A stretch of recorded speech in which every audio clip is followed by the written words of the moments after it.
네, 저기 있네요. 네. 야곱은 사랑하고 에서는 미워하였다라는 이게 저도 이게 딱 처음에 보고 나서 좀 이게 생소하기도 하고 약간은 이 말씀 봤을 때 좀 어렵고 약간 그런 느낌이 들었는데 과연 목사님께서 이 말씀에 올 한 해 정하신 이유가 있을 거라고 생각을 합니다. 고심하시고 기도하시고 결정하셨을 텐데 그 작년 우리 혹시 주제 말씀 무엇인지 주제 표가 무엇인지 아시는 분 계시나요? 작년 2022년 네 뭐라고요? 제가 이거 껴가지고 안 들리나요? 네, 믿음이 율법을 세운다. 네, 그 말씀으로 우리가 1년 동안 로마서 말씀을 가지고 이제 목사님이 거기 주제로 이제 정하셨는데 여러분 어떠셨나요? 1년 동안 믿음이 율법을 세운다는 그 말을 우리가 다시 들었을 때 1년 전과 또 지금을 비교했을 때 어떠한 또 변화가 또 말씀을 보는 여러분의 마음가짐 그 시각이 어떻게 변했는지 한번 물어보고 싶습니다. 올 한 해도 변함없이 하나님께서 올 한 해를 허락하셨는데 또 올 한 해 말씀 또 로마서를 가지고 계속 아마 목사님께서 쭉 이제 강해를 하시는데 올해 말씀에 가지고 또 어떻게 지금 제가 저 말씀을 봤을 때 조금은 낯설고 생소한 저 말씀이 1년 후에 6개월이 지난 후에는 어떻게 우리가 그 말씀을 받아들이고 또 이해하게 될지 기대하는 마음으로 2023년 첫 예배를 시작하기를 원합니다. 기도하고 오늘 예배 시작하겠습니다. 하나님 아버지 감사합니다. 2022년을 돌아봤을 때 어느 것 하나도 하나님의 은혜가 아닌 것이 없음을 고백합니다. 우리가 이렇게 하루하루를 살고 오늘 아침도 눈을 뜨고 이렇게 나와서 건강한 모습으로 또 아버지 하나님 하나님을 예배할 수 있는 것도 하나님의 은혜임을 다시 한번 고백하며 올 한 해를 주님께 다시 한번 올려드립니다. 오늘 예배 가운데 하나님 홀로 영광 받아주셨고 우리의 만족과 우리 안에로 중점되어지고 향하여진 예배가 아니라 오로지 하나님을 향한 하나님의 생각과 뜻, 그 하나님의 계획이 무엇인지를 또 알아가고 그분의 성품이 어떤 분이신지를 알아가는 2023년 올해의 모든 예배와 또 말씀 그리고 각자의 개인의 경건 생활이 되기를 소망합니다. 오늘 찬양 가운데 신실하게 역사하실 하나님만을 기대하며 모든 말씀 예수님의 이름으로 기도하였습니다. 아멘. 우리 주 은혜임을 우리 찬양 드리며 모든 세상 소망 사라져도 우리의 소망은 우리는 예수 그리스도로 만족합니다라는 이 고백으로 주님 앞에 나아가기를 소망합니다.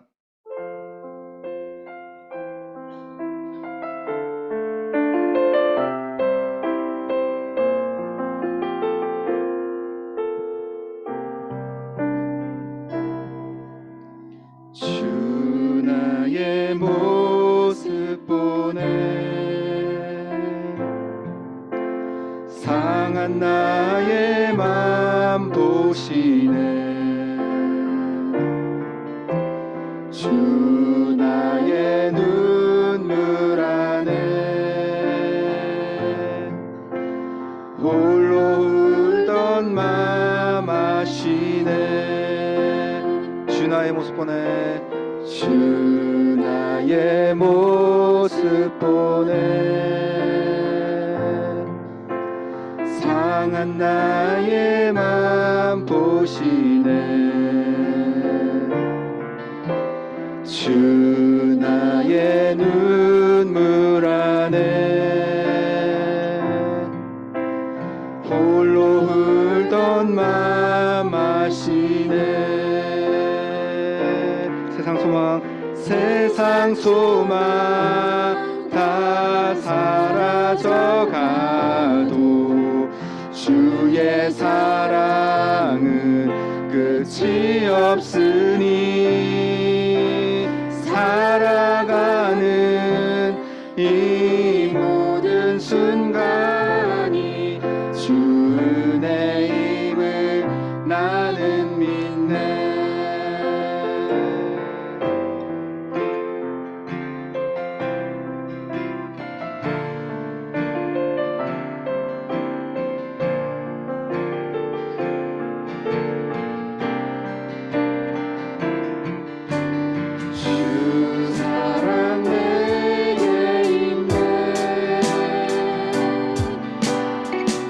사랑이 날 채우네. 주 은혜 내게 있네. 그 은혜로 날 세우네. 주 사랑 내게 있네. 주 사랑 내게 있네. 그 사랑이 날 세우네. 주 은혜 내게 있네. 그 은혜로 날 세우네. 세상 소망 다 사라져가도 주의 사랑은 끝이 없으니 살아가는 이 모든 순간이 주 은혜임을 나는 믿네. 세상 소망 다 사라져가도 세상 소망 다 사라져가도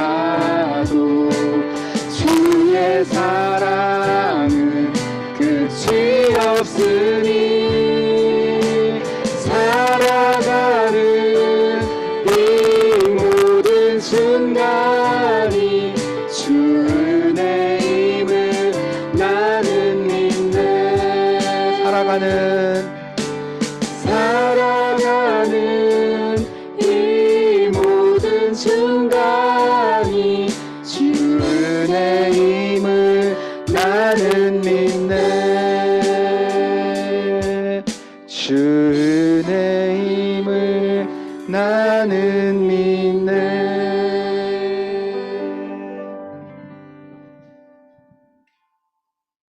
신실하신 그 하나님을 찬양합니다. 시편 136편에 시편 기자가 동일하게 고백하는 후렴구가 있습니다. 주님은 신실하고 그의 자비는 영원하심이다라는 고백입니다.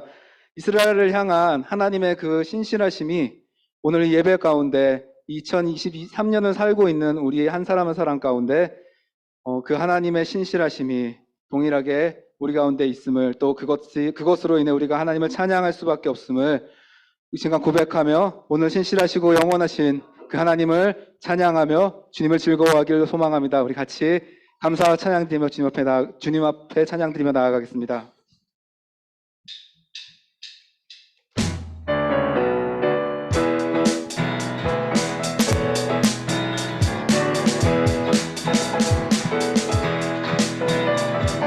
감사와 찬양 드리며 주 앞에 나가세.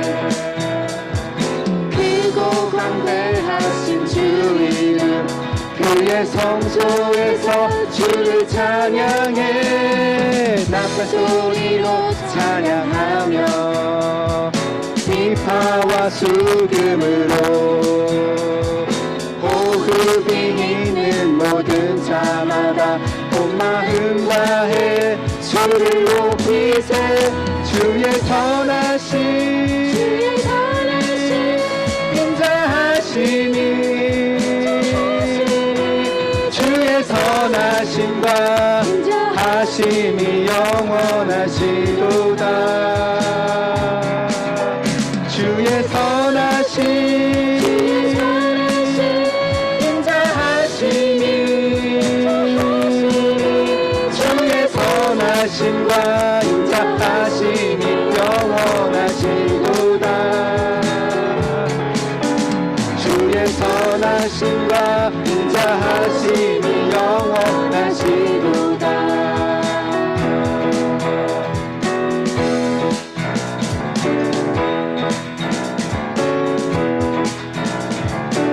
우리 한 번 더 찬양하겠습니다. 감사와 찬양 드리며 주 앞에 나가세. 크고 광대하신 주 이름 그의 성소에서 주를 찬양해. 나팔 소리로 찬양하며 비파와 수금으로 호흡이 있는 모든 자마다 온 마음 다해 주를 높이세. 주의 선하심 인자하심이 주의 선하심과 인자하심이 영원하시도다. 주의 선하심 인자하심이 주의 선하심과 인자하심이 영원하시도다. 주의 선하심과 인자하심이. 우리 한 번 더 찬양하며 고백하겠습니다. 주의 선하심 주의 선하심 인자하심이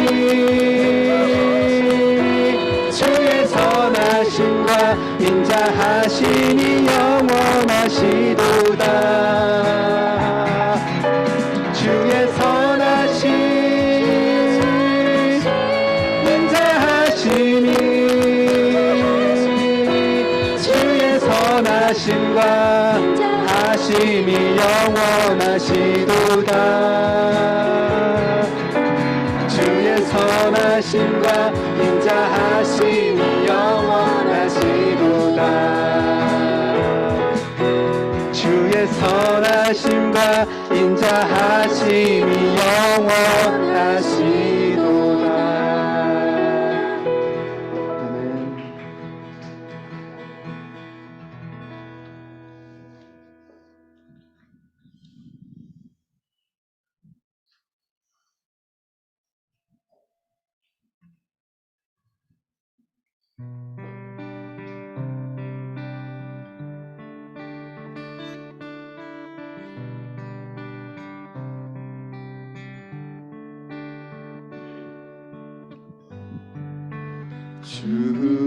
주님은 신실하고 항상 거기 계시네. 주 사랑을 뭐라 할까. 주 사랑이 내 생명보다 귀하고 주 사랑이 파도보다 더 강해요. 세월이 가고 꽃은 시들어도 주 사랑 영원해. 주님 사랑 신실해요.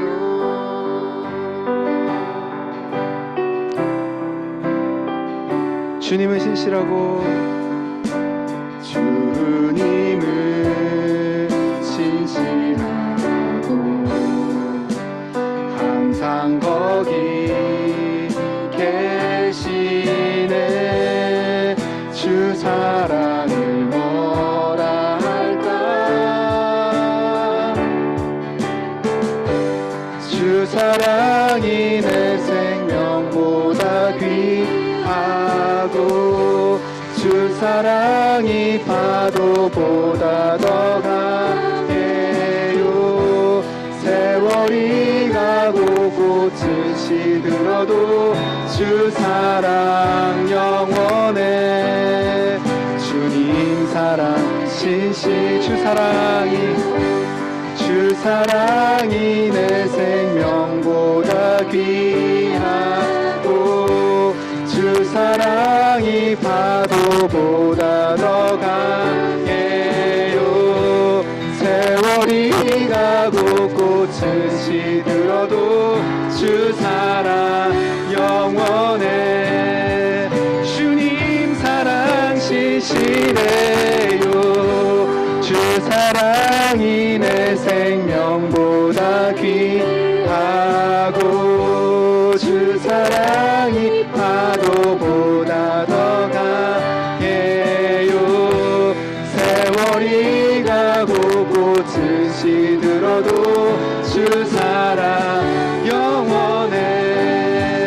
주님 사랑. 우리 한 번 더 고백하겠습니다. 주 사랑이 주 사랑이 내 생명보다 귀하고 주 사랑이 파도보다 더 강해요. 세월이 가고 꽃을 시들어도 주 사랑 영원해. 주님 사랑 신실해요. 주님 사랑 신실해요. 주님 사랑 신실해요. 주님 사랑 신실해요.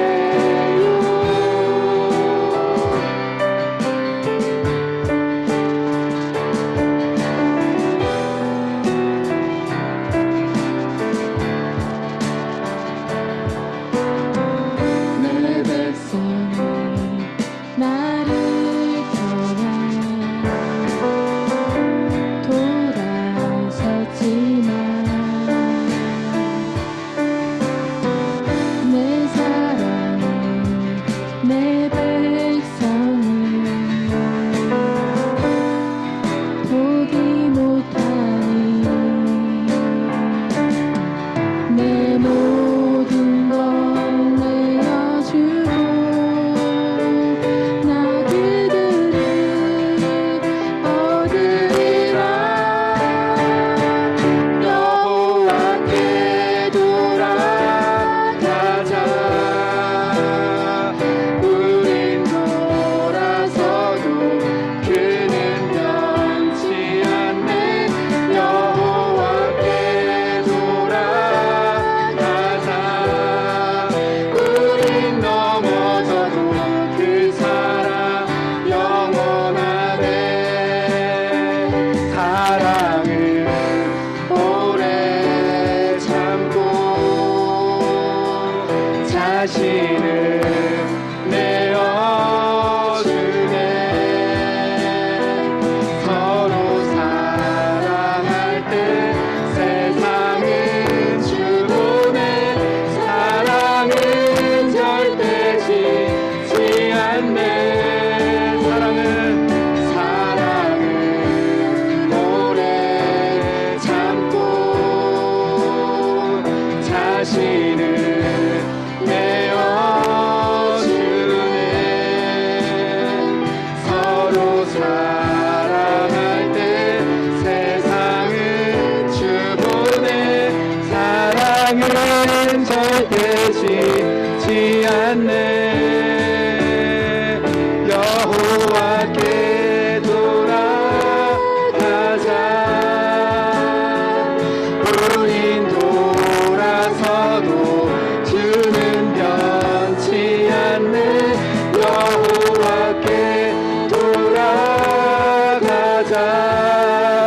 우린 넘어져도 그 사랑 영원하네. 여호와께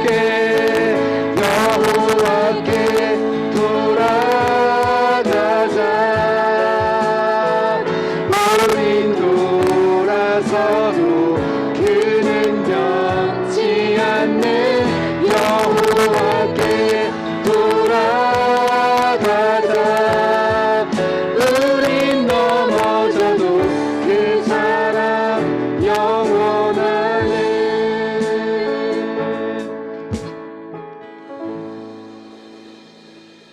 네, 우리 마지막 찬양으로 다시 복음 앞으로는 찬양입니다. 우리 처음 아마 들어보실 분들이 많을 텐데요. 우리 가사를 한번 보시며 한번 이 가사를 묵상하며 같이 찬양했으면 좋겠습니다.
다시 복음 앞으로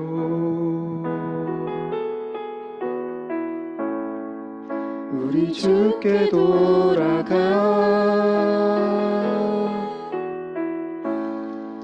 여호와는 우리 힘이요 그의 자비는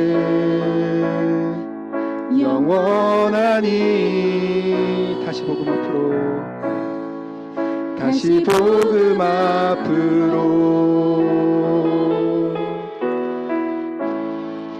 우리 주께 엎드려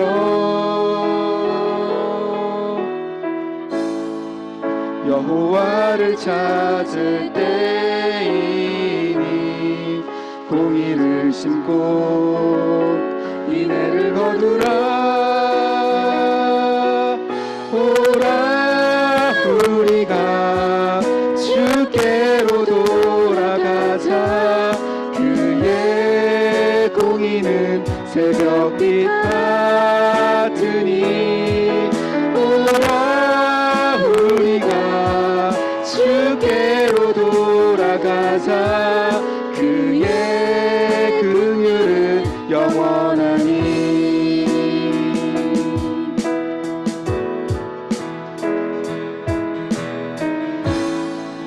다시 복음 앞으로 우리 생명을 걸고 여호와를 찾을 때이니 공의를 심고 인애를 거두라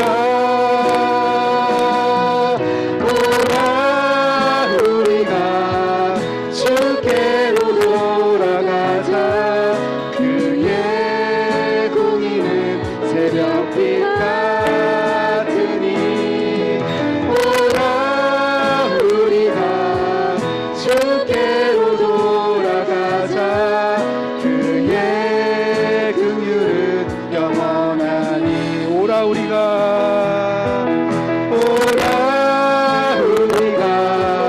주께로 돌아가자 그의 공의는 새벽빛 같으니 오라 우리가 주께로 돌아가자 그의 공의는 영원하니 우리 모든 죄악과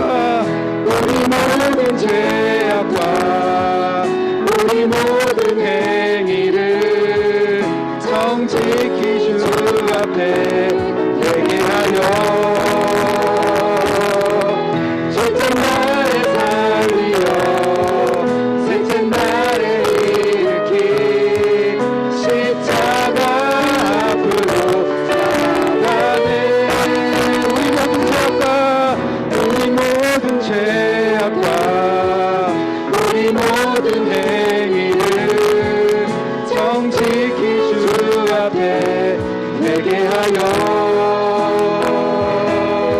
둘째 날에 살리어 셋째 날에 일으킨 십자가 앞으로 나아가네 오라 우리가 주께로 돌아가자 그의 공의는 새벽빛 같으니 오라 우리가 주께로 돌아가자 그의 긍휼은 영원하니 오라 우리가 주께로 돌아가자 그의 공의는 새벽빛 같으니 오라 우리가 주께로 돌아가자 그의 긍휼은 영원하니 그의 긍휼은 영원하니 그의 사랑은 영원하니 그의 사랑은 영원하니.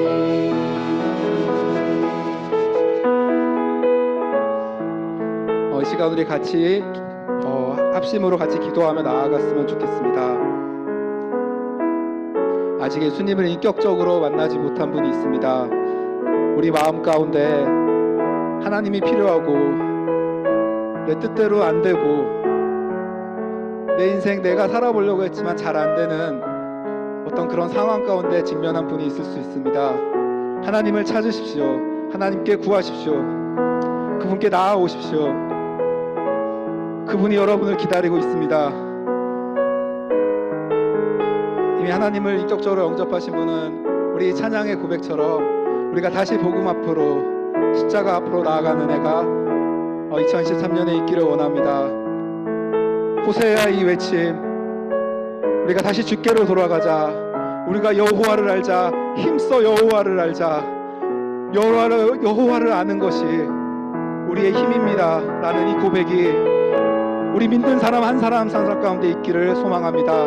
그 하나님을 아는 지식이 더욱더 풍성해지고, 그래서 아버지 하나님을 알아가는 게, 그분을 즐거워하는데 우리의 인생과 우리의 마음이 드려지는 한 해가 되기를 소망하는 마음으로 우리 같이 기도하며 주 앞에 나아가겠습니다. 기도하겠습니다.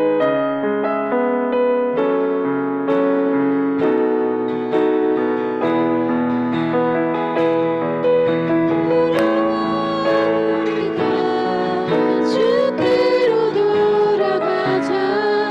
그의 공의는 새벽빛 같으니 우리가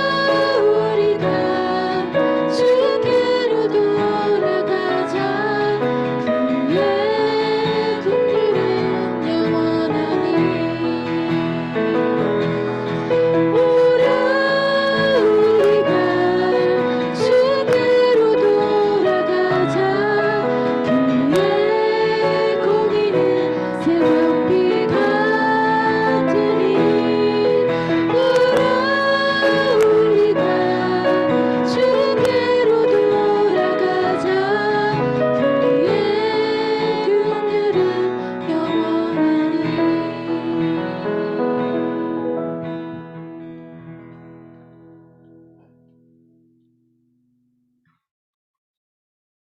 다 함께 기도드리겠습니다.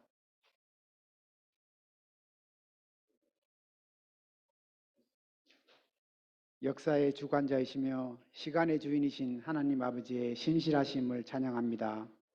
지난 한 해도 저희들의 피난처가 되어 주시며 믿음을 지키도록 은혜 베풀어 주심을 감사드립니다. 2023년 새해를 주시고 새로운 꿈과 소망을 주심에 감사드리며 아버지께 경배와 찬양을 드리오니 홀로 영광 받아 주시옵소서. 하나님의 긍휼과 예수 그리스도의 사랑으로 저희를 구원하여 주시고 믿음을 주시어 하나님의 자녀가 되는 권세를 주심을 감사드립니다. 저희들이 하나님의 자녀로서 말씀에 순종하지 못하고 하나님과 사람들에게 지은 죄가 있다면 이 시간 깨달아 회개하게 도와주시옵고 용서하여 주시기를 간절히 기도드립니다. 장기화되고 있는 참혹한 전쟁 속에 고통당하며 두려워하고 있는 유크레인 국민들에게 위로와 자비를 베풀어 주시옵기를 간절히 기도드립니다. 전쟁을 끝낼 수 있는 힘을 가진 세계 지도자들에게 하나님의 은혜와 지혜를 주시어 화해와 평화를 위해 바른 판단을 할 수 있도록 도와주시옵소서. 이 세상이 더 이상 전쟁이 없고 하나님의 평화와 정의 속에서 살게 하여 주시옵소서. 저희도 하나님의 자녀로서 세계 평화와 안전을 위해 도움이 필요한 곳에 협력할 수 있는 마음도 주시옵소서. 또 세계 각처에서 복음 전파에 헌신하고 있는 선교사님을 위해 기도드립니다. 영적으로 육체적으로 지치지 않게 힘과 지혜를 주시옵고 그 사명을 잘 감당할 수 있도록 건강과 안전을 지켜주시오며 필요도 공급받도록 도와주시옵소서. 예수 비전교회가 말씀을 통해 하나님이 기뻐하시는 일이 무엇인지 깨달아 실천하는 공동체가 되게 도와주시옵고 그리하여 온전한 예배와 건강한 신앙 공동체를 이루게 도와주시옵소서.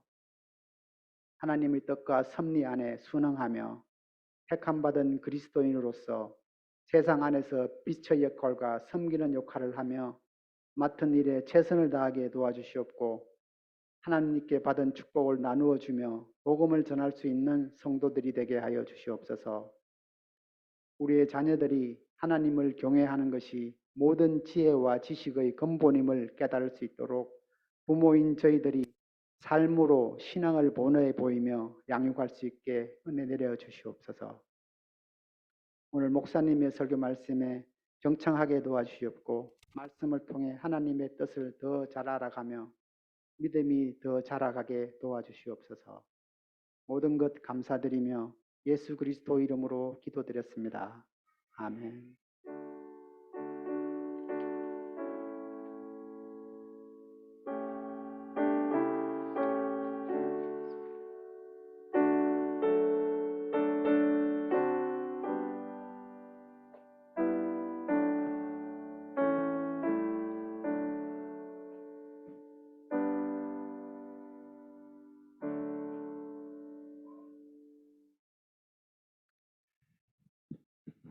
네, 모든 분들을 주님의 이름으로 축복하며 환영합니다. 네, 광고 말씀드리겠습니다. 오늘 간식은 우리 조영준 유영 집사님 가정에서 준비해 주셨습니다. 네, 박수를 쳐도 되겠습니다.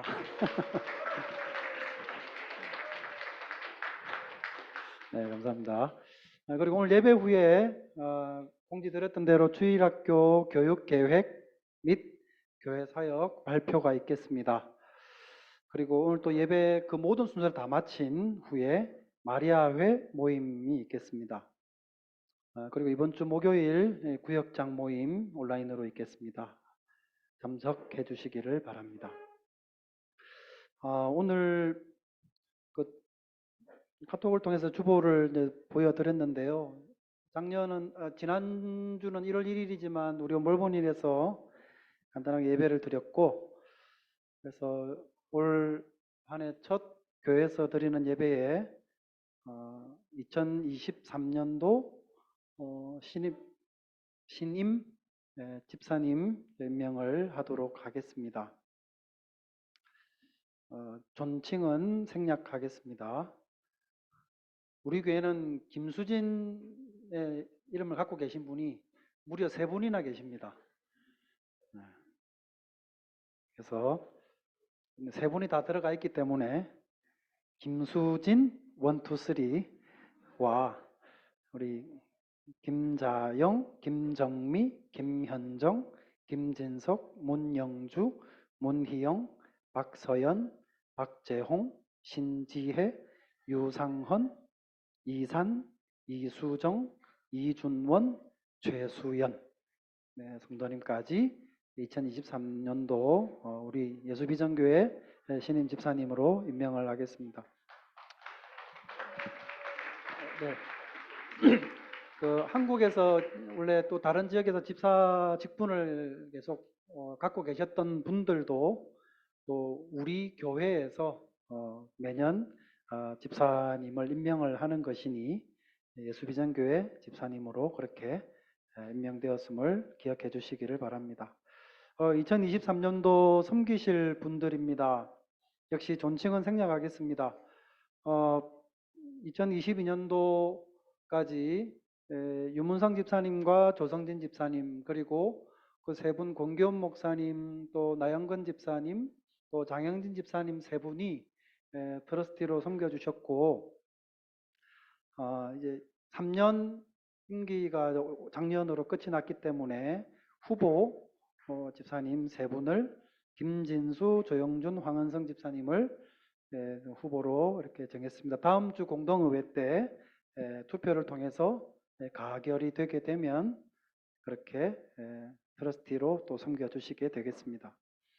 운영위원으로 권기원, 권혜리, 김진석, 나영건, 유영, 박재홍 집사님 그리고 구역장으로 강진희, 김성훈, 좌진희, 김진수, 박현미, 나영근, 정현수, 여상훈, 황은승, 조영준, 류영, 김태성, 민나래 집사님 그리고 디모대회 회장 박재홍 집사님, 종무 이준원, 서기, 조영준, 황종현 성도님까지, 마리아회 류영 집사님, 총무 김정미, 서기, 신지혜, 회계 이진아 집사님까지입니다.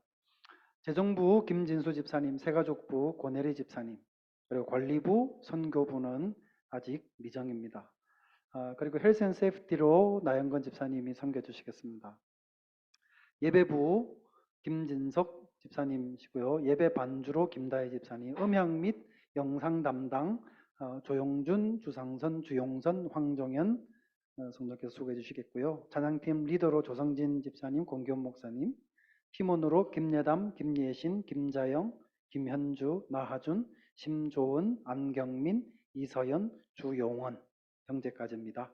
오케스트라 지휘 정현수 집사님, 단원으로 권용재, 권용찬, 권용희, 김예담, 김예신, 김자영, 김현정, 나로빈, 나하준, 류솔지, 박수련, 박효진, 심조은, 여율리, 윤예린, 이서연, 장지은, 지온, 조연서, 조연아, 주영,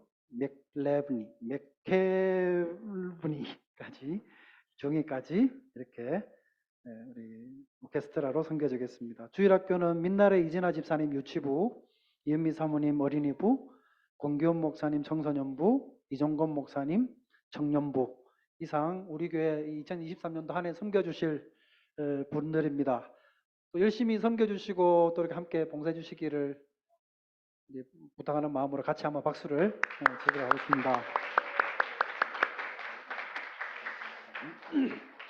그리고 다음 주에 있을 공동의회에는 우리가 교회 한 해 작년도 결산도 하고 한 해 또 이렇게 예산도 여러분께 보고를 드리고 그 다음 일정에 대해서 또 트러스티도 선출하는 일들을 하게 됩니다. 그래서 제가 주보에 인디비주얼 멤버와 콩그리게이셔널 멤버를 적어드렸는데 혹시 누락된 명단이 있거나 자리가 잘못되어져 있는 분이 있으면 말씀을 해 주시기를 바랍니다. 그리고 2023년 구역은 거의 똑같은데요. 코벤트리 구역이 실질적으로 인원이 가정들이 너무나 많아서 부득이하게 조금 제가 쪼갰습니다. 그래서 몇 가정을 버밍엄에 있는 구역원들 중에 구역 중에 조금 가족이 부족한 가족들로 제 임의로 배치를 이렇게 했습니다. 주보를 참고하셔서 이렇게 모임을 해 주시기를 바랍니다. 자, 이제 같이 말씀을 보겠습니다. 주일학교 학생들은 잠시만요. 죄송합니다. 네, 죄송합니다. 우리 오늘 새로 오신 분이 계십니다. 소개를 해드리겠습니다. 먼저 환경부에서 오셨는데요. 우리 이영훈, 오소정 우리 선생님 가정이십니다. 일어날 때 박수로 환영해 주시기 바랍니다. 네. 네, 감사합니다. 네, 슬하의 나경, 또 재원이 따님, 아드님이 있습니다. 그 다음 YM 스타프로 오신 우리 자매인데요. 우리 김성영 자매님. 네, 일어나실 때 박수로 환영해 주시기 바랍니다. 네, 감사합니다. 그 다음에 우리 청소년 학생인데요. 예배를 드리고 싶어가지고 자원에서 그렇게 우리 이산 형제님이, 이산 집사님이 픽업을 해서 같이 왔습니다. 우리 이동희 학생, 조은규 학생 일어나실 때, 네, 일어나 주세요. 네, 박수로. 네.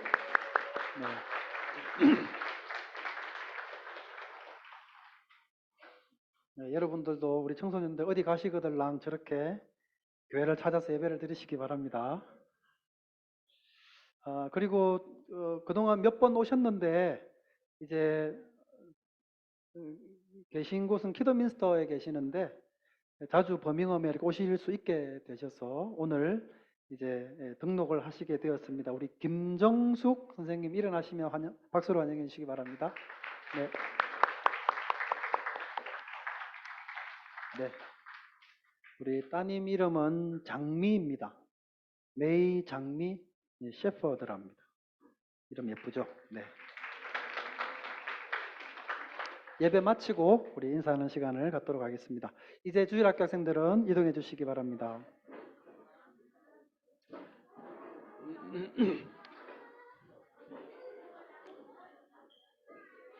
네, 로마서 9장 7절에서 16절 말씀입니다.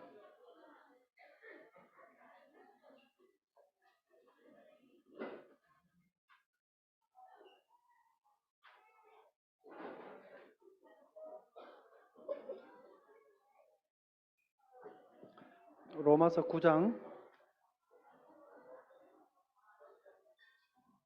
7절에서 16절 말씀입니다.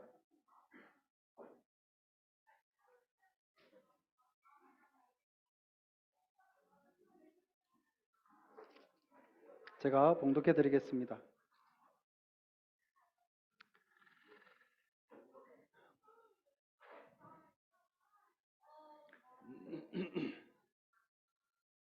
또한 아브라함의 씨가 다 그의 자녀가 아니라 오직 이삭으로부터 난 자라야 내 씨라 불리리라 하셨으니 곧 육신의 자녀가 하나님의 자녀가 아니요 오직 약속의 자녀가 씨로 여기심을 받느니라.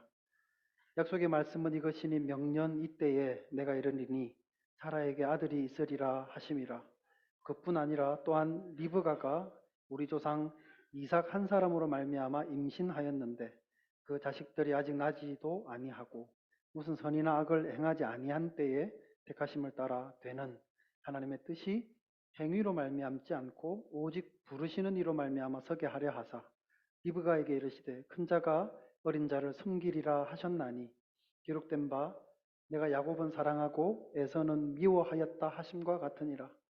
그런즉 우리가 무슨 말을 하리요 하나님께 불의가 있느냐 그럴 수 없느니라. 모세에게 이르시되 내가 긍휼히 여길 자를 긍휼히 여기고 불쌍히 여길 자를 불쌍히 여기리라 하셨으니 그런즉 원하는 자로 말미암음도 아니요 바른박질하는 자도 라고 말미암음도 아니요 오직 긍휼히 여기시는 하나님으로 말미암음이니라. 아멘. 아까 찬양 시간에 우리 조성진 집사님도 말씀을 하셨던 것처럼 올해 우리 교회 표어가 야곱은 사랑하고 에서는 미워하였다라고 하는 표어로 제가 정했습니다.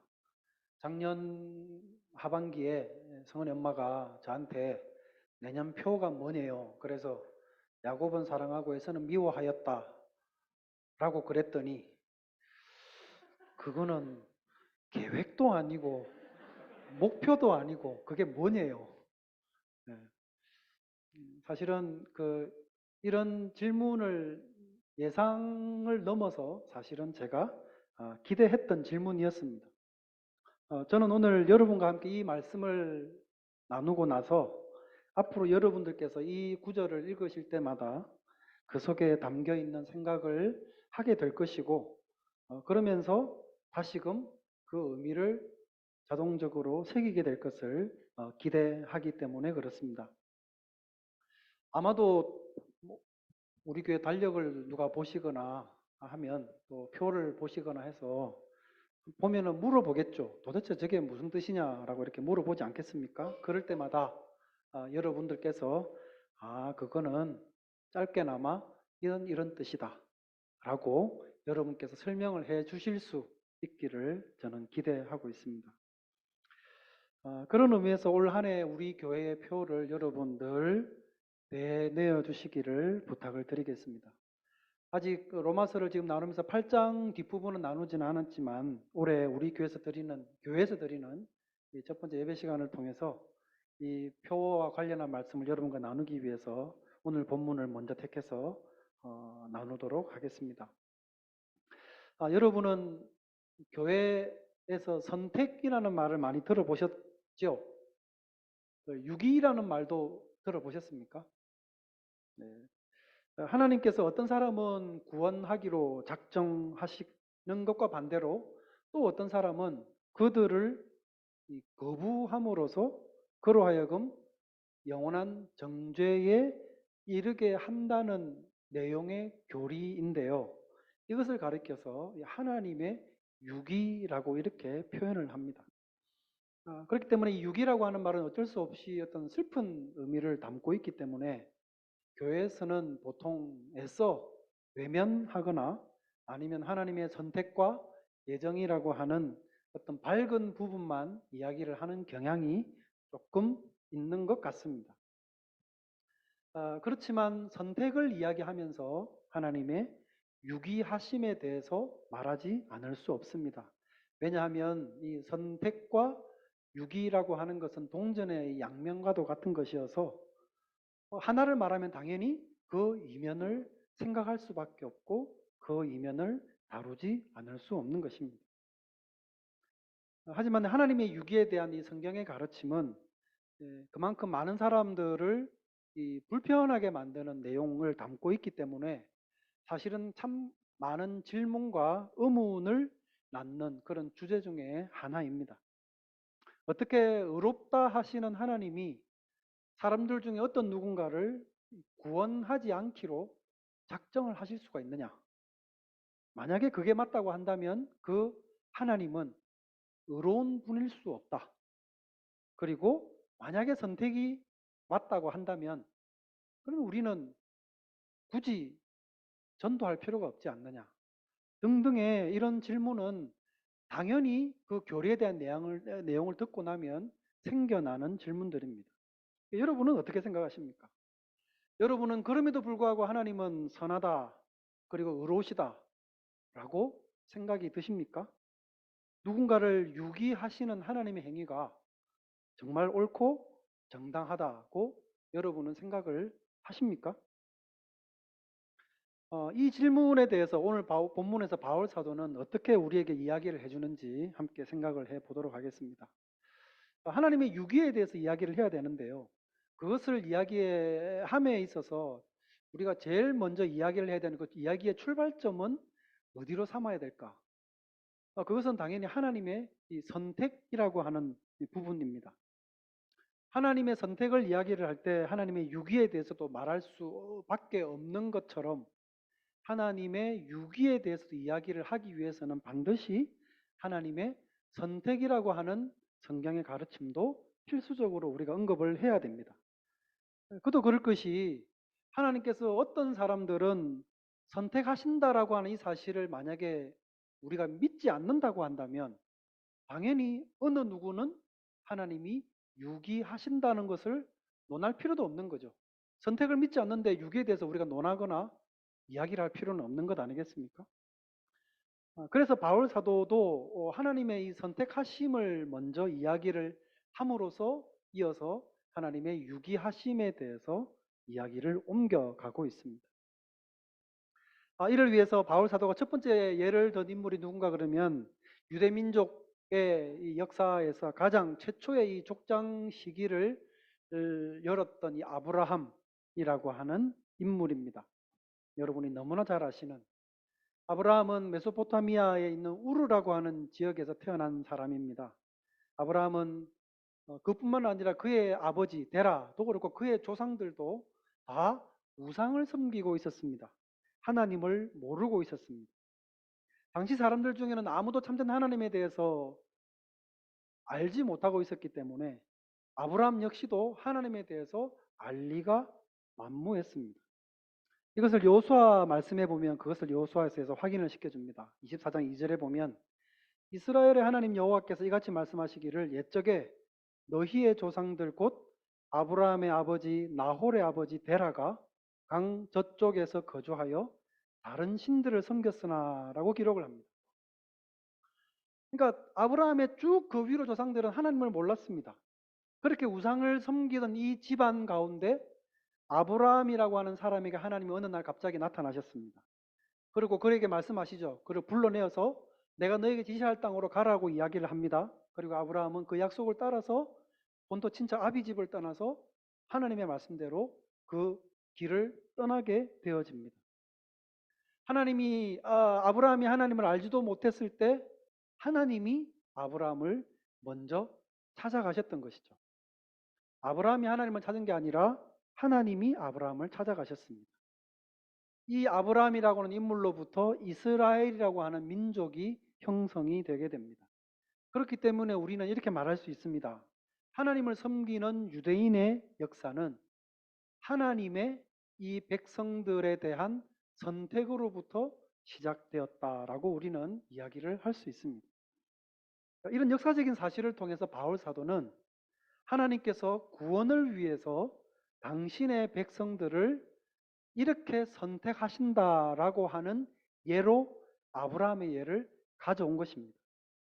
그런데 이제 생각을 해보면 이 예가 구원을 위해서 하나님께서 우리를 선택하신다라고 하는 그 예로 사용하기에는 뭔가 모르게 조금 이 부족한 부분이 있다는 생각을 하게 될 수가 있습니다. 왜냐하면 아브라함의 이야기는 하나님께서 그 많은 민족들 가운데 이 아브라함이라고 하는 이 민족, 한 민족을 택해서 그들과 언약을 맺으시고 그들에게 언약과 더불어 약속을 하신 것에 대한 내용이잖아요. 근데 이것을 가지고 하나님께서 우리 개개인을 선택하시고 구원을 위해 부르신다라고 하는 것을 설명하기 위한 예로 삼기에는 개인적인 구원과 민족을 하나님이 택하신 것과 좀 다른 개념 아닌가라는 생각을 하게 될 수가 있다는 것입니다. 만약에 하나님께서 이 아브라함을 찾아가신 결과로 아브라함으로부터 시작된 이 민족, 그의 아들부터 그리고 그 후대 모든 그 이스라엘 백성들이 이 아브라함을 찾아가셔서 선택하고 언약을 맺으신 이 결과로 인해서 그 모든 후손들이 구원을 받게 된 결과를 맺게 됐다면, 그렇다면 이 예가 우리를 하나님이 선택하여 구원에 이르게 하신다라고 하는 예로 사용할 수 있을 겁니다. 그런데 실제적으로 이스라엘의 역사를 보면 그랬느냐 하는 거죠. 이스라엘의 백성들이 분명히 아브라함부터 그 모든 후손들이 하나님과 언약을 맺었는데 실제적으로 그 후손들이 그 언약 때문에 다 구원을 얻었느냐라고 질문을 해보면 우리는 쉽게 답을 얻을 수 있습니다. 그렇지 않다라는 것을 알 수가 있습니다. 그렇다고 한다면 좀 예로서 부족한 것 아닌가라는 생각을 할 수 있다는 거죠. 사실이 그렇습니다. 이스라엘 백성들은 하나님과 함께 언약을 맺긴 했지만 실제적으로 하나님으로부터 율법을 받기도 하고 또 하나님과 언약을 맺기도 하고 다른 민족들은 절대로 경험해 보지 못한 경험을 이 히브리 민족들은 분명히 했음이 분명합니다. 그런데 진짜 문제는 그 언약을 통해서 이 백성들이 구원을 받았느냐는 겁니다. 그렇지 않다는 거죠. 그래서 바울 사도는 이 선택의 문제를 이야기를 하기 위해서 좀 더 깊이 심도 있는 설명을 하기 위해서 이삭과 이스마엘이라고 하는 아브라함의 자녀의 이야기를 예로 다시 가져오게 됩니다. 로마서 9장 7절에서 9절까지의 말씀을 보면 아브라함의 씨가 다 그의 자녀가 아니라 오직 이삭으로부터 난 자라야 내 씨라 불리리라 하셨으니 곧 육신의 자녀가 하나님의 자녀가 아니요 오직 약속의 자녀가 씨로 여기심을 받느니라. 약속의 말씀은 이것이니 명년 이때에 내가 이르리니 사라에게 아들이 있으리라 하심이라고 되어 있습니다. 이 말씀의 요점은 뭔가 그러면 아브라함에게 또 하나의 아들이 있었다는 겁니다. 그리고 아브라함은 이삭이 태어나기 전에 무려 13년 전에 이 하갈이라고 하는 여종을 통해서 자녀를 얻었었습니다. 하지만 이스마엘은 선택을 받지를 못했습니다. 이스마엘이 아브라함의 혈육인 것은 분명하지만 그럼에도 불구하고 이스마엘은 약속의 자녀가 될 수 없었습니다. 근데 우리는 이 말씀을 보면서 주로 이렇게 적용하는 경향이 있습니다. 그래, 이스마엘은 첩의 자식이잖아. 그러니까 본처의 자녀가 아니라 첩을 통해 난 자녀이기 때문에 그런 약속의 계보가 될 수가 없어. 아브라함의 본처인 사라를 통해 태어난 이삭이야말로 그게 언약의 자녀야 라고 우리는 생각을 합니다. 아마도 여러분 가운데도 그렇게 생각을 하고 계시는 분이 많으실 거라 저는 그렇게 생각을 합니다. 근데 여러분 성경이 실제로 그렇게 이야기를 하고 있습니까? 9절과 10절을 다시 보면요. 육신의 자녀가 하나님의 자녀가 아니요 오직 약속의 자녀가 씨로 여기심을 받는다 그랬습니다. 약속의 말씀은 이것이니 명년이 때에 내가 이르니 사라에게 아들이 있을 것이다. 육신의 자녀가 하나님의 자녀가 아니랍니다. 그러면 우리는 생각하죠. 이스마엘은 여종의 자녀이기 때문에 그가 육신의 자녀다라고 말입니다. 그러면 여러분이 생각해 보십시오. 이삭은 육신의 자녀가 아닌가요? 이삭은 육신의 자녀가 아닙니까? 이삭은 예수님처럼 이 성령으로 잉태된 아들이 아닙니다. 비록 아브라함과 사라가 나이가 늙어서 아이를 잉태하고 낳을 수 있는 나이가 훨씬 지나긴 했지만 그들 역시 부부관계를 통해서 태어난 자녀가 이삭입니다. 물론 하나님께서 그들이 자녀를 낳을 수 있도록 특별한 초자연적인 간섭을 하심으로써 태를 여는 이런 초자연적인 간섭을 통해서 아들을 낳긴 했지만 이삭은 분명히 육신의 방법을 통해서 태어난 자녀입니다. 그럼에도 불구하고 우리는 이 말씀을 이렇게 이해를 해버린다는 거죠. 이삭은 본처의 아들이기 때문에 약속의 자녀고 이스마엘은 첩의 자녀이기 때문에 육신의 자녀다라고 말합니다. 근데 실제로 성경을 가만히 읽어보면 그것을 이야기하고 있는 게 아닙니다. 이삭이 하나님 이 약속의 자녀라고 한 것은 이 이삭이 본처인 사라를 통해 태어난 아들이어서가 아니고 하나님께서 아브라함과 사라에게 약속하신 자녀이기 때문이 그렇다는 겁니다. 그러니까 아기를 가질 수 없는 이 부모에게 그들이 아기를 낳게 될 것이라는 약속을 하심으로써 얻게 된 아들이기 때문에 이삭은 약속의 자녀인 것입니다. 반면에 이스마엘은 약속의 자녀가 아니죠. 왜냐하면 하나님이 그렇게 약속을 하지 않으셨기 때문에. 그 전에 13년 전에 이 아브라함이 하갈을 통해서 육신의 힘으로 태어난 아들일 뿐입니다. 지금 무슨 말을 하고 있습니까? 여기서 이제 바울 사도가 하는 논점을 우리가 놓치지 말아야 됩니다. 바울 사도는 지금 이 하나님의 이 선택하심에 대해서 이야기를 하고 있습니다. 그리고 이 선택에는 하나님의 약속이 포함되어져 있다는 것을 말하고 있습니다. 그러니까 하나님께서 약속하셨다는 것은 다시 말하면 하나님께서 이미 그들을 알고 계셨다는 뜻입니다. 하나님이 그들을 알고 계셨다는 뜻이고 알기 때문에 그들을 미리 준비하셨다는 뜻이고 준비하셨기 때문에 그 결말까지 하나님께서 주장하신다는 뜻을 이 모든 말이 다 담고 있는 겁니다. 그러니까 우리를 향한 하나님의 선택에도 이와 동일한 일이 벌어지는 것이다라고 바울 사도는 이야기를 하고 있는 겁니다. 우리가 영적으로 잉태되어서 우리가 어느 순간 예수님을 믿고자 하는 마음이 생기고 그래서 그리스도를 영접하고 이제는 믿음의 사람이 되게 된 이것이 이런 새롭게 태어나는 이 일이 하나님께서 약속하시고 하나님께서 선택하신 일이 있었기 때문에 가능한 것이라는 것을 바울 사도가 이야기를 합니다. 그래서 그것이 이루어지도록 하기 위해서 하나님께서 초자연적인 간섭을 하셨기 때문이라는 것을 바울 사도는 이야기합니다. 우리는 여러분 잘 아시듯이 스스로 영적인 생명을 생성시킬 수 없습니다.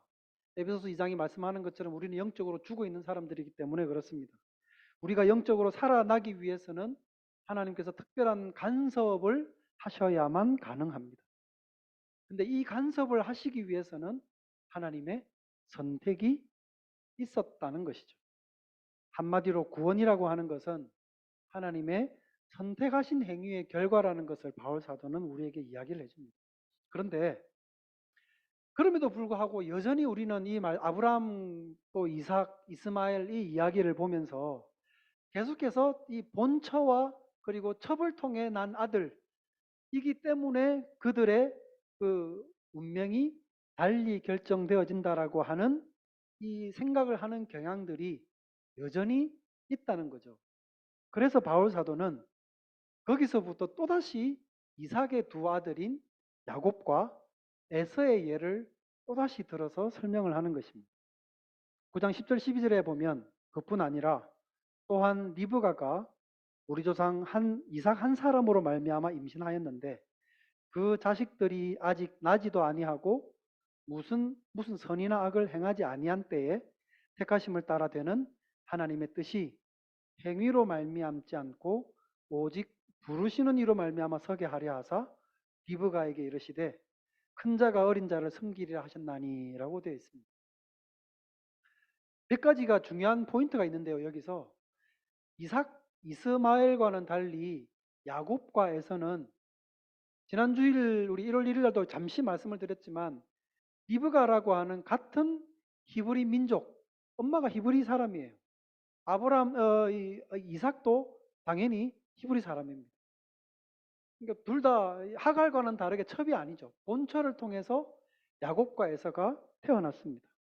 둘 다 유대인의 순수 혈통을 가진 히브리인 중에 히브리인입니다. 그럼에도 불구하고 하나님께서 뭐라고 그러십니까? 한 사람은 사랑하고 한 사람은 미워하였다라고 이야기를 하셨다는 거죠.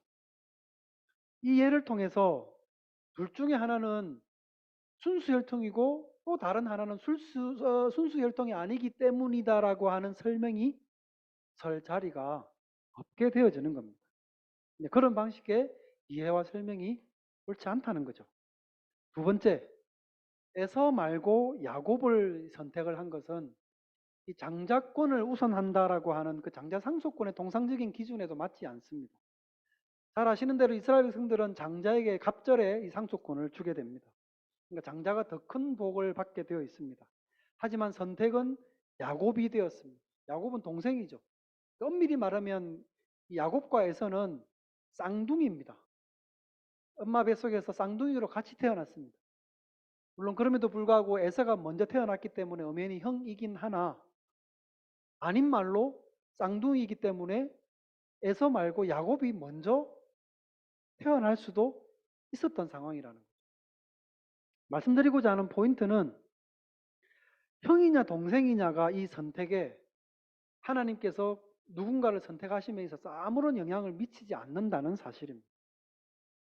그리고 더 중요한 것은 하나님께서 에서 말고 야곱을 선택하신 이 일이 이 두 아들이 심지어 태어나기도 전에 하나님께서 이미 결정하셨다는 사실에 있습니다. 11절 12절을 다시 보면 그 자식들이 아직 나지도 아니하고 무슨 선이나 악을 행하지 아니한 때에 택하심을 따라 되는 하나님의 뜻이 행위로 말미암지 않고 오직 부르시는 이로 말미암아 서게 하려 하사 리브가에게 이르시되 큰 자가 어린 자를 섬기리라 하셨나니라고 되어 있습니다. 아직 나지도 않고 무슨 선이나 악을 행하지도 아니했을 때 하나님께서 그들의 운명을 이미 결정지었다는 거죠. 뭘 말해줍니까? 먼저는 하나님의 선택하심이 사람의 행위에 기초하지 않는다는 사실을 이 표현이 너무나도 우리에게 잘 재확인시켜 준다는 겁니다. 하지만 바울 사도가 이 구절에서 더 강조하고자 하는 진짜 포인트는 그렇기 때문에 구원을 받는 문제는 전적으로 하나님의 선택하시는 하나님의 주권에 달려 있다는 것을 이 독자들에게 말하고 싶은 것입니다. 야곱은 사랑하고 에서는 미워하였다. 이 구절을 통해서 바울 사도가 설명하고자 한 것이 그것입니다. 구원은 전적으로 하나님의 주권적인 뜻과 선택에 달려 있는 것입니다. 라는 거죠. 그렇기 때문에 이 구절만큼 하나님의 우리의 구원 문제가 하나님의 절대 주권 가운데 있다는 것을 보여주는 아주 짧고 굵게 설명해주는 구절도 없다고 저는 생각합니다. 올해의 이 표로 이 구절을 택한 이유가 여기에 있습니다. 구원은 전적으로 하나님의 주권적인 이 선택 행위의 결과라는 사실입니다. 이제 이 지점에서 선택을 이야기했기 때문에 하나님의 유기에 대해서 생각을 해야 되겠습니다. 야곱은 사랑하고 에서는 미워하였다 하심과 같으니라. 야곱을 선택하시고 그의 행위와 무관하게 부르신 은혜를 생각을 할 때는 너무나 좋고 감사한데 이제 이 에서에 대한 이야기를 해야 됩니다. 유기에 대한 이야기. 이에 대해서 두 가지를 말씀을 드리고 싶은데요. 하나는 이 유기에 대해서 실제로 성경이 여러 곳에서 말씀을 하고 있다는 사실입니다. 그리고 또 하나는 그럼에도 불구하고 유기하시는 하나님이 불의하실 수 없다라는 사실을 말씀을 드리려 합니다. 우선 성경에서 유기에 대해서 설명하는 구절들이 많은데요. 그 중에 몇 구절만 제가 뽑아서 제가 올려드렸습니다. 요한복음에 보면 내가 너희 모두를 가리켜 말하는 것이 아니다. 나는 내가 택한 자들이 누구인지 안다.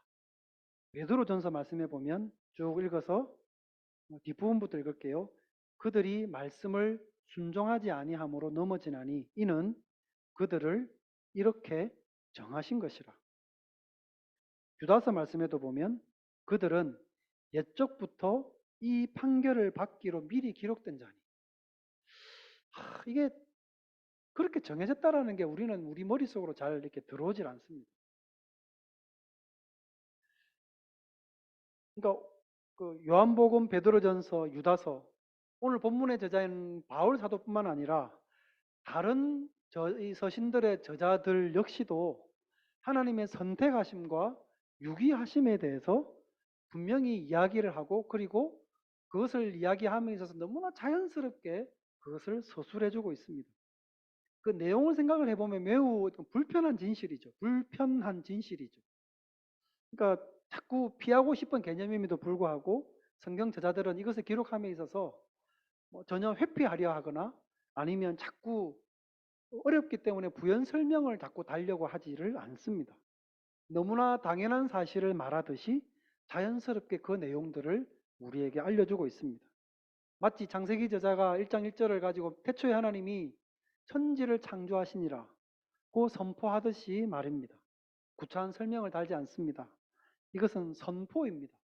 그러니까 우리의 이해를 구하는 차원의 내용이 아니라는 이야기입니다. 하나님이 그러하셨다라고 이야기를 하는 겁니다. 유기에 대한 내용도 마찬가지입니다. 이 선택과 예정이라고 하는 이 동전의 한 면이 있다고 한다면 너무나 당연하게 그 뒷면에는 유기에 대해서 역시 그러하다고 성경이 말씀을 하고 있다는 겁니다. 그리고 두 번째는 그럼에도 불구하고 유기하시는 하나님이 불의하실 수 없다는 사실입니다. 13절에 다시 읽어드리겠습니다. 기록된 바 내가 야곱은 사랑하고 에서는 미워하였다 하심과 같으니라. 하나님이 왜 야곱은 사랑하고 에서는 미워하셨다라고 표현을 하시는 걸까요? 하나님께서 에서에게 무슨 억한 감정이 있으십니까? 앞에서 말씀을 드린 것처럼 야곱과 에서에 대한 이런 판단은 저들이 태어나기도 전에 이미 이루어져 있었습니다. 둘 중 하나가 무슨 잘못을 해가지고 하나님께서 그를 미워하여서 그를 미워하기로 작정했다는 이 말씀을 하신 게 아니라는 말입니다.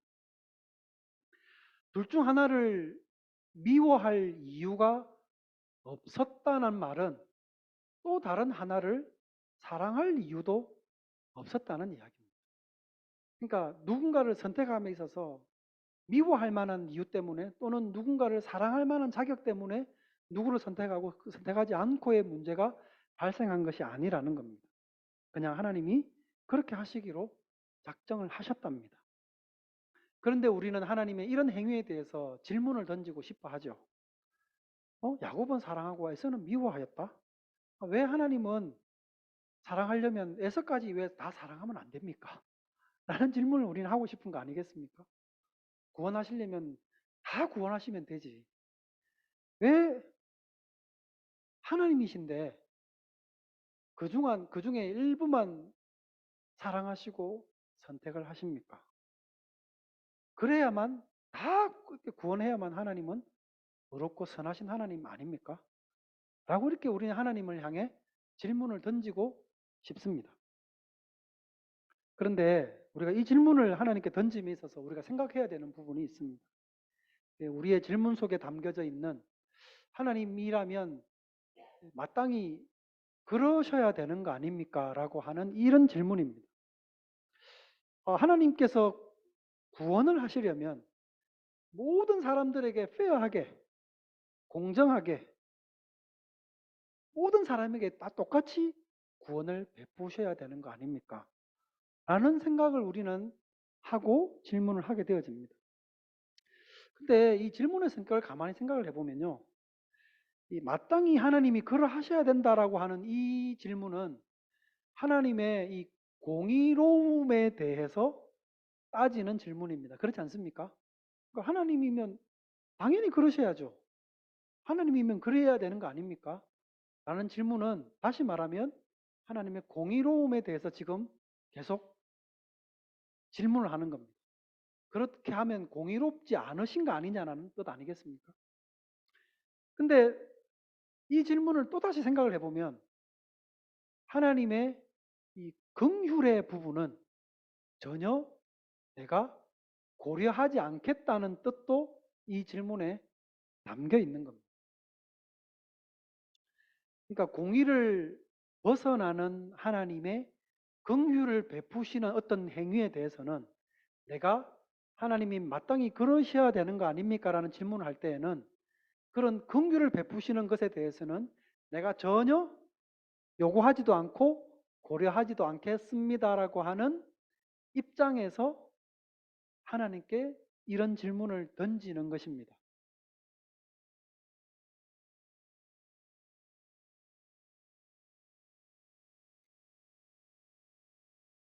그렇기 때문에 만약에 우리가 하나님께 이런 질문을 던질 때 하나님께서 공의로움으로 우리에게 제대로 판단을 해 주십시오.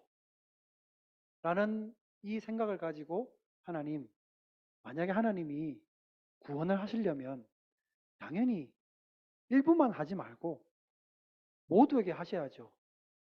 라고 이렇게 질문을 던질 때 정말로 우리가 하나님께 그런 긍휼이 없는 공의로만 우리를 판단해 주시기를 요구할 수 있는 사람이 우리들 가운데 있느냐는 겁니다. 여러분은 하나님께 질문을 던지면서 하나님, 하나님이면 그래도 이렇게 하셔야 되는 거 아닙니까? 정말로 긍휼 빼고 공의로만 우리를 제대로 판단해 주십시오. 똑같이 정말로 페어하게 해 주십시오. 라고 질문을 한다고 가정을 해 보십시오. 만약 그렇게 한다면 정말로 하나님이 그렇게 우리를 판단하신다면 우리에게 남는 게 무엇일까요, 여러분? 어떤 사람이 지하철을 탔는데요. 지하철을 복잡거리는데 지하철을 탔는데 어떤 아가씨가 치마를 입고 탔습니다. 그런데 아가씨의 엉덩이가 치마를 먹고 있는 거예요. 그래서 좀 보기가 민망하고 그래가지고 저를 아가씨 이렇게 어깨를 톡톡 치면서 아가씨 엉덩이가 치마를 잡쌌습니다. 라고 이렇게 이야기를 해주면 민망하잖아요. 어떻게 할까 하다가 사람도 많으니까 살짝 모른 척 하면서 싹 당겨가지고 빼줘야지. 해가지고 살짝 빼줬어요. 근데 이 아가씨가 느꼈어. 그래가지고 뒤돌아보더니 고래고래 소리를 지르면서 지어리얼 하는 거예요. 그래서 갑자기 이 도와준 아저씨를 제한 취급을 하는 거예요. 갑자기 사람들도 많죠. 왜 자꾸 제한 취급을 하면서 이 아가씨가 막 자기 보고 뭐라 그러니까 듣다가 이 아저씨가 자기는 도와주려고 그런 건데 힘들잖아요. 알았다 그러면 하고 다시 이렇게 원래대로 넣어줬다는 그런 이야기가 있습니다. 도와주려고 한 건데 되려 이 제한 취급을 하면 원래대로 넣어주고 싶지 않겠습니까? 우리가 하나님을 향해서 하나님이 만약에 선하시다고 하면 정말로 의롭다고 한다면 하나님 모든 사람을 다 구원하셔야죠. 정말로 공의롭게 페어하게 라고 이렇게 이야기를 한다고 할 때 정말로 우리는 하나님 앞에 긍휼 없는 공의를 질문하고 있는 건가를 우리는 생각을 해야 됩니다. 그게 아니라고 한다면 우리는 하나님을 향해서 그렇게 질문을 할 수 없다는 이야기입니다. 바울 사도는 그러한 하나님이 불의하실 수 없다고 말씀합니다. 14절에서 16절 말씀해 보면 그런즉 우리가 무슨 말하리요? 하나님께 불의가 있느냐? 그럴 수 없느니라. 모세에게 이르시되 내가 긍휼히 여길 자를 긍휼히 여기고 불쌍히 여길 자를 불쌍히 여기리라 하셨으니 그런즉 원하는 자로 말미암음도 아니요 다른 박질하는 자로 말미암음도 아니요 오직 긍휼히 여기시는 하나님으로 말미암음이라. 하나님께서 구원을 베푸시기 위해서 어떤 사람들을 선택하셨다는 사실은 하나님이 일면은 불의하시다는 것을 보여주는 게 아니라 무한한 긍휼을 가지신 분이라는 것을 보여주는 특별한 사건이라는 것을 바울 사도는 우리에게 말해주고 있습니다. 이어지는 구절들에서 바울 사도는 계속해서 이것을 좀 더 확장해서 설명을 합니다. 오늘은 이 내용으로 매점을 하겠지만 앞으로 이 바울 사도의 가르침을 따라가면서 이 속에 있는 이 하나님의 공의로우심에 대해서 더욱더 많이 여러분과 나누도록 하겠습니다. 우리가 믿음 안에 있게 된 것은 하나님의 전적인 선택의 은혜로 말미암은 것입니다. 하나님의 무한한 은혜와 긍휼이 작용한 결과라는 것을 여러분 기억하시길 바랍니다. 하나님의 유기하심이 있음에도 불구하고 말입니다. 이 은혜를 기억하시기를 바랍니다. 그리고 공의 위에 은혜가 넘치게 하신 하나님을 찬양하는 삶을 살아가시기를 주님의 이름으로 축원드립니다. 기도하겠습니다. 거룩하신 하나님 아버지 은혜를 감사합니다. 구원을 위해서 하나님의 택하신 이 하나님의 행위가 얼마나 우리에게 놀라운 긍휼과 은혜의 일이었는가를 말씀을 통해 생각하였습니다. 우리가 다 이해하지 못하여 우리 머릿속에 드는 질문들이 있습니다. 그러나 그것이 결코 하나님의 긍휼을 제외시킨 질문이 될 수 없음을 우리가 기억하고 늘 우리는 하나님의 은혜 가운데 긍휼 가운데 살아가고 있음을 기억하며 감사하며 살아가는 우리의 삶이 되게 하여 주시옵소서. 거룩하신 예수님의 이름으로 기도드립니다. 아멘. 네, 찬송가